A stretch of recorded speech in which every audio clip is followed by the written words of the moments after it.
Mark Johnson and being able to make sure that everything works all right, because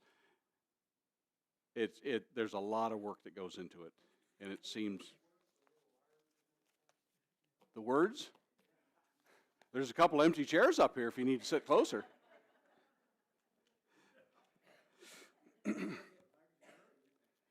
What's that? They did. Yep, jumped right off the page at you. So I appreciate it, and I don't say it enough. And we had the service for Joe Terrell yesterday, and I came in very early yesterday morning to make sure the doors were unlocked, because they were going to deliver flowers and things. And when I got here, the parking lot was already plowed. Now, that might not seem like a big thing to you until you realize that the three people that normally plow the parking lot in that order, Kirk, Greg Parker, and Tim, are all in Florida. So they took care of making sure that it could be done. Not only that, but the cleaning of the building while Meredith was out of town. So just the gifts and talents and people that take care of things in ways, people that greet here, people that make sure that things are done and tables are set and food is cooked. And I really have kind of the easiest job. But the people out there that really make it happen. And I just want to say that the people that I'm in Toastmasters with, they have all been to this building. And I remember one of the members of Toastmasters came, and she told me, she says, "Your building is absolutely spotless. It smells good. It's clean. It's the first thing that I notice when I come in." And I thought, I cleaned the whole building, you know. No, it wasn't me. But it's the people who do their work. And when people come and say, "Boy, you have a friendly congregation," it's more than, it's not me. I'm at the bottom of the list, but it's you who are kind and generous and make sure that, you know, our best foot is forward in all things. So I just want to say it in trying to live a grateful and thankful life, and being thankful for those things that each of us does to make it, because everyone has their part to play. As we come into the Exodus chapter 20, we'll back up just a little bit and we'll sort of set the stage, because what's going to happen in Exodus chapter 20 is the giving of the Ten Commandments. So they have made it out of Egypt. They made it out of Goshen. They have crossed the Red Sea, and there's much discussion as to exactly where they crossed in the Red Sea. I've seen some very good footage of where they are just sure that's where they crossed, because they have these old chariot wheels and things that are lying at the bottom of the sea. I don't know exactly where. I'm not an expert on it, but I play one at home. As Moses laid that staff, and the Red Sea parted, and they walked as on dry land. They had a celebration, and we come down to Mount Sinai. We're pretty sure we know where Mount Sinai is at.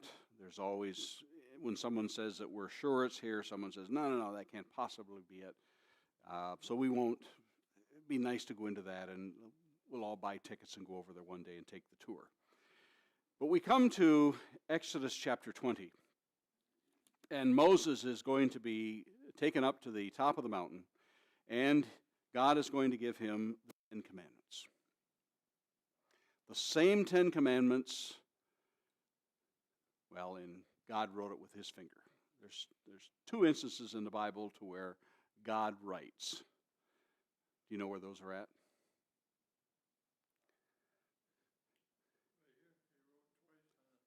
There you go. We do the twice, of which he wrote it on the tablets. And how big do you think those tablets were? We always get the picture that they're this big, that wide, and there's two of them, and they're like that thick. Anybody ever pick up stones as a farmer? Do you know how much that was? Now remember, when they get ready as they're going to make in the last part of Exodus, they're going to make someone help me with the term I'm looking for here. The Ark of the Covenant. They got Ark of the Covenant, and it's in the mercy seat that sits on top of it. He says, and when what you're going to put in there, there's a couple things you're going to put in there. You're going to put the rod that budded, Aaron's rod that budded. You're going to put in this little jar of manna. And you're also going to put in there the tablets with the 10 Commandments on them. Now, it'd be a great honor to be a Levite who's going to carry these things. And by the way, when they get ready to move, when the pillar of fire and the column of smoke, and when it goes up, then they set out, when they would have to cover that up, it's always covered up. Whenever we see them in the movies, they're carrying it, and it looks like you can see the mercy seat. No one got to see the mercy seat except for the high priest. And those that looked at it and weren't supposed to died by the thousands in some cases, because we go to the book of 1 Samuel in which the Philistines captured it, and all those people that thought, we want to see what's in it. How many of you have seen Raiders of the Lost Ark? Yeah, that scene, just one of the great scenes in movie history. It really is. I think there's people began to want to know more about the Ark of the Covenant.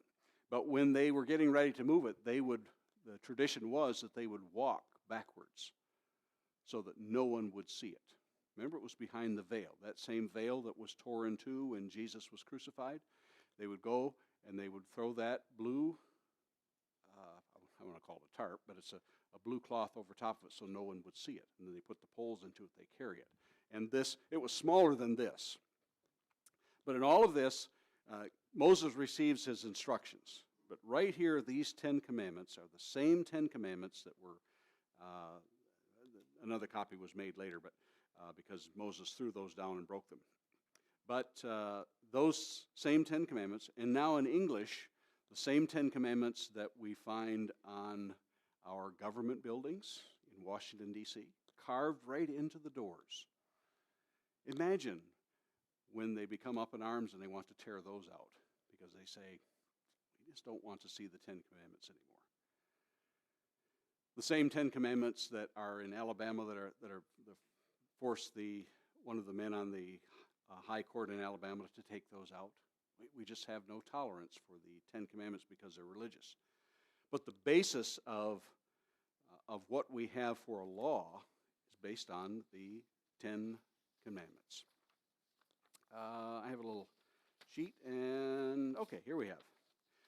The 10 Commandments, as we look at these, are really if we go back to the earlier, I don't really want to go into the history of our country, but when we look at what our country was based upon, and you go back to the founders of our country, and when we say founding fathers, there's about 255 of these altogether who are our founding fathers, not just George Washington and John Adams and John Jay and those, but there were a whole host of people. And almost to the person, by and large, they agreed that the values that formed our nation, the Constitution and our laws, are those which Christianity teaches.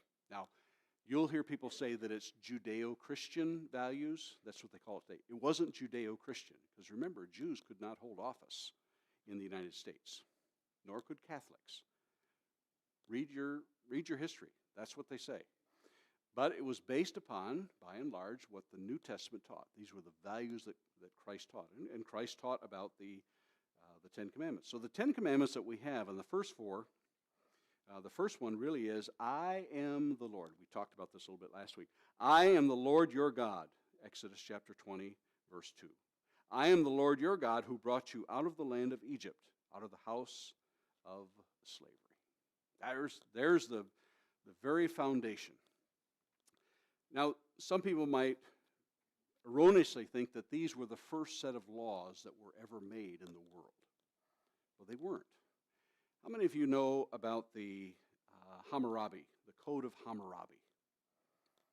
I believe it's in the London Museum. It preceded the 10 Commandments. It was I believe it's made out of stone. There are controversy as to what exactly it's made out of, maybe basalt, but it's hundreds and hundreds of lines of the laws that Hammurabi made.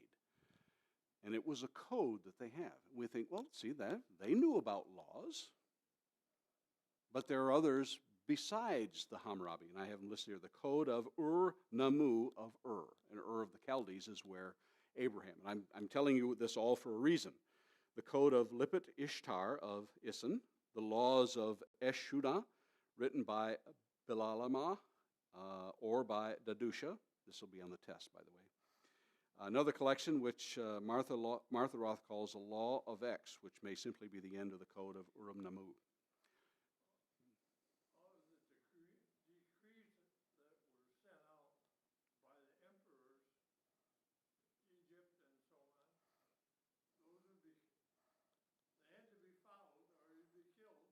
Yeah, they are laws. Yeah, they are laws, and they put together these codes of laws, and the same as we have our Constitution. Then we have the Ten Commandments, and never was a law so concise as the Ten Commandments. 10, and really 6 of them that apply to you and I as to how we treat one another. When Jesus was quizzed by the scribes, he would be asked, what's the greatest commandment? Because that was the discussion. If we asked today, we might have that, like, what's the most important commandment that we have? People want to say, well, which is it? Yeah, love one another. Love God. Deuteronomy chapter 6, love the Lord your God with all your heart, mind, soul, and strength. It only uses 3 of those. They use 4 of them in the New Testament. But love the Lord your God with all your heart, mind, soul, and strength. And then Jesus also says to love your brother as yourself, love your neighbor as yourself. And the man wishing to be justified says, now, who is my neighbor? Jesus has to answer, and he answers them all perfectly. So they consolidated those laws into it. Like, it wasn't, okay, should we honor our father and mother? Is that the greatest one? So they cut right through it. And really, the first 4, love the Lord your God with all your heart, mind, and soul, that sort of consolidates that, even though it'll say specifically that in Deuteronomy chapter 6. And then the last 6, beginning with honor your father and mother, it has to do with loving your neighbor as yourself. So we sort of put that, and we think, okay, the first 4 commandments were written on one stone, front and back, and then the last 6 were written on the front and back of that. We don't know exactly how they were written, in spite of what we might see in Indiana Jones and the Raiders of the Lost Ark. But man had written laws before this. Well, what would we say about laws that are written by man? Those laws can be changed. And who is this Hammurabi to tell me what his basis of laws? And you say, well, it seems logical. They seem like good laws. But nonetheless, they are laws that are made by man and are subject to change. If you think that our Constitution is written in stone, go to Congress. And what does Congress spend their entire time doing? Arguing, yes, and changing laws, adding, the Bill of Rights, and then all the amendments that come to that. That's what's happening in our Congress, and other things, I'm sure, and I'm not denigrating them, but I'm just saying the basis of man's laws are always being upgraded because, they're called lawmakers. It's one of those 3 branches of our government. The executive, the judicial, and the lawmakers. Okay, so those 3 doing the checks and balance, and not going to be a history lesson on that, although it'd be nice to be on the test.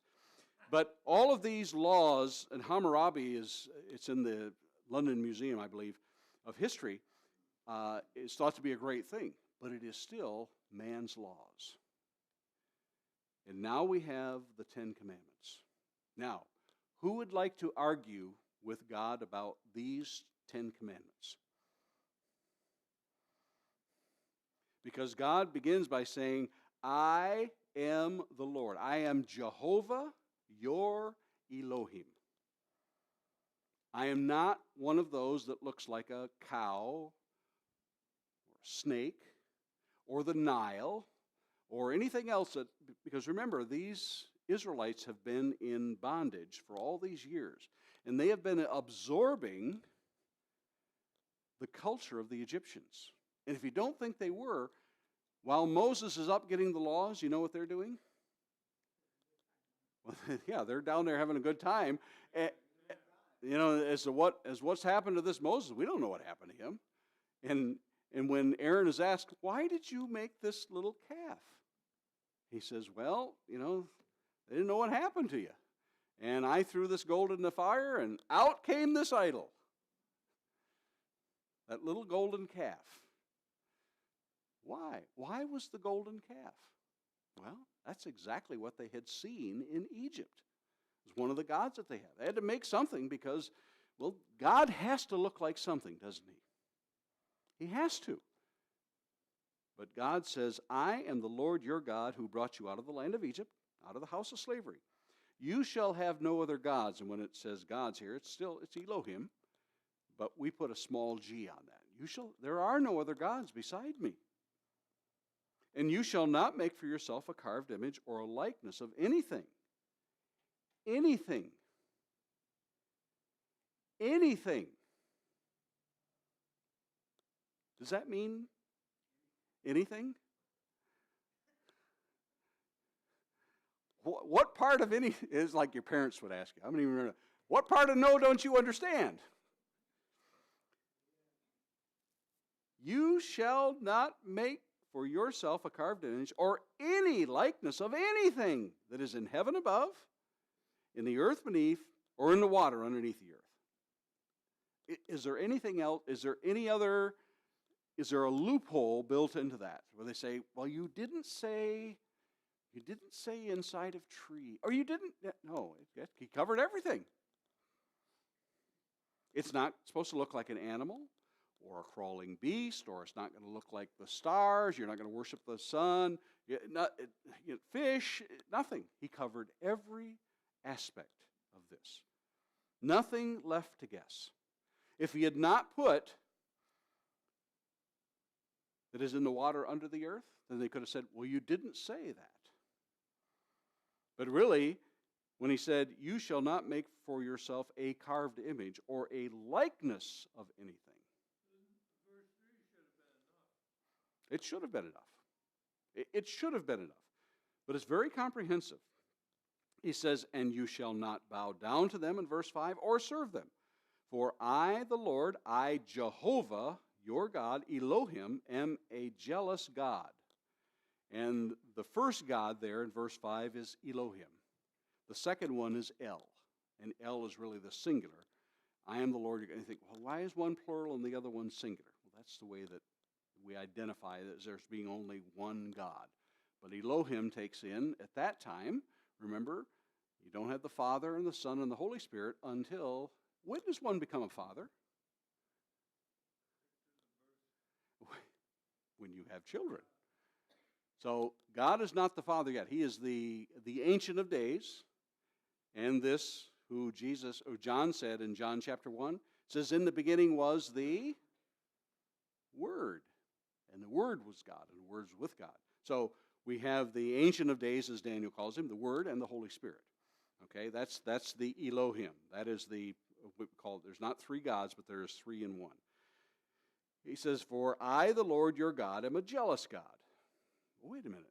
You can't have jealousies. That's not a virtue. Why is God a jealous God? And is that a bad thing? It's a good jealousy. Okay? Because God knows that there is no other God. And there's no competition. And jealousy in this case is not a bad thing, because if it was a bad thing, then God couldn't be perfect, could he?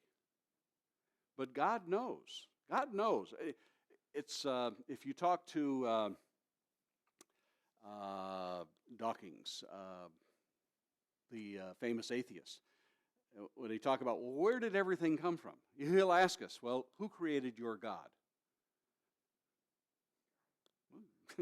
God is from eternity. But then when you ask them, well, where did all of this come from? And he's forced to say, well, we think that perhaps one of the alternatives is that an alien Civilization brought it to us from another place, which begs the question, who created those aliens? And you have to keep going back and back and back, and you'll never solve that one. But that was one of the answers. But God says, there are no other gods besides me. Period. Well, he'd be jealous when you're worship. If you were to worship a small god, he would be jealous of that because he wants you, and he told you not to do that. Yeah. And he's not throwing a temper tantrum like a little child that goes, you can't worship other people, other gods. Not like that. He says, because God knows he's the only God. There's no question about it. And he says, visiting the iniquity of the fathers on the children to the third and fourth generation of those who hate me. Wait a minute. And several times this is used to the third and fourth generation. He says, when you, and I'm not going to ask the question, any alcoholics in our crowd here? But use it for anything that someone has made really their God in their life. How many generations does alcoholism affect? Oh, it's only this generation. I can drink all I want because it's only hurting me. Would you really like to get a good idea of what it looks like? Go down to Safe Harbor and look at people who are addicted to drugs and alcohol and see where it has brought them. And then ask them a little bit about their family. Well, my dad was an alcoholic. My grandpa was an alcoholic. And I will sit here and argue with you that it is a generational thing, that it goes on and on. Visiting to the third and fourth generation. Who does it affect if we choose to worship other gods? Who do you think children are going to learn from?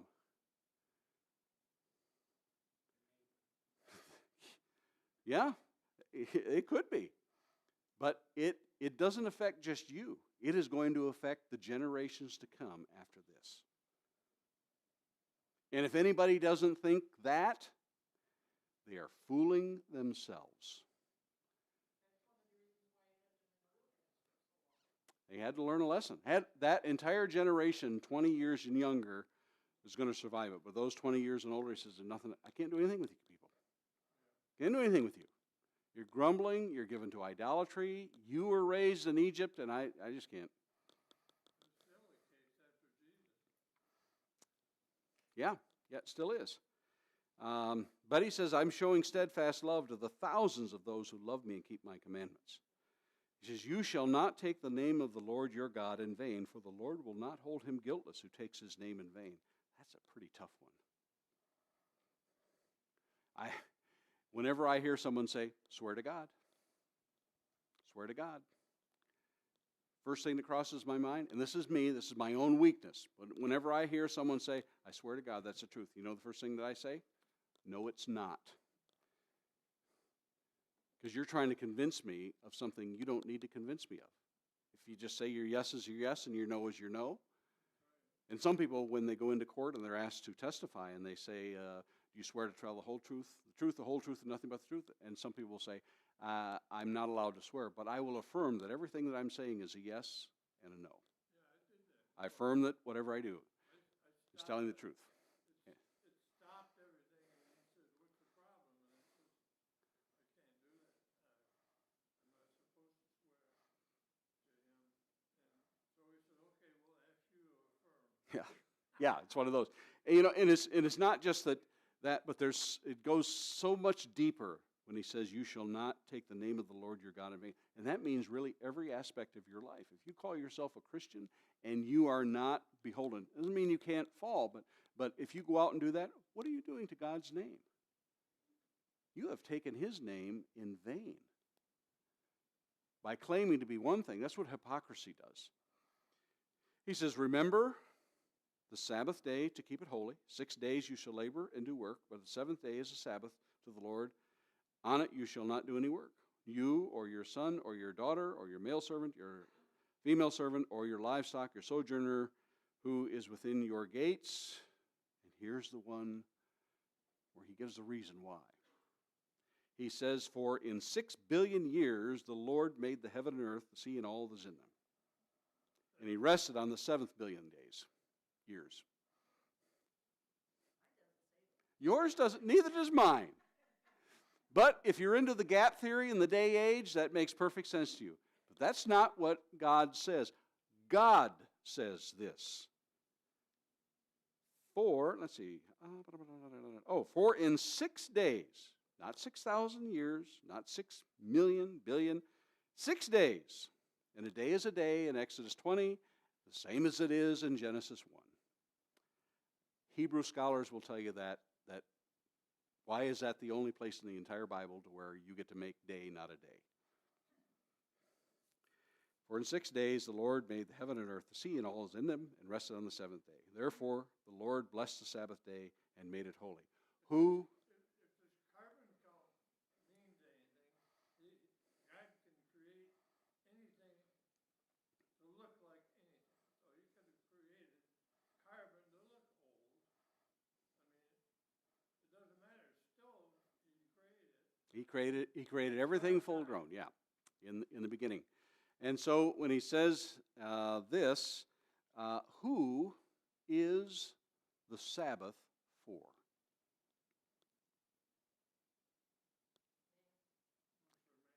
The Sabbath here is for Israel. That's how you'll know, because he tells them, the Sabbath is made for you. And Jesus will affirm that when he gets there. The Sabbath was made for man, not man for the Sabbath.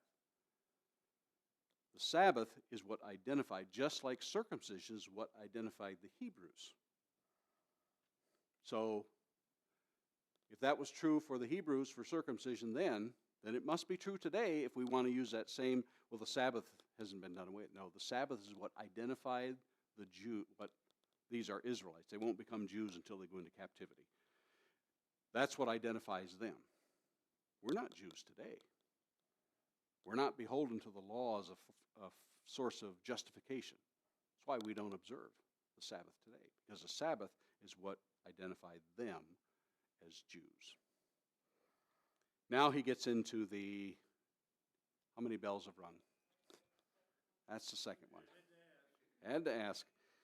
Okay. All right. We'll finish the 10 Commandments next week. Yes, ma'am.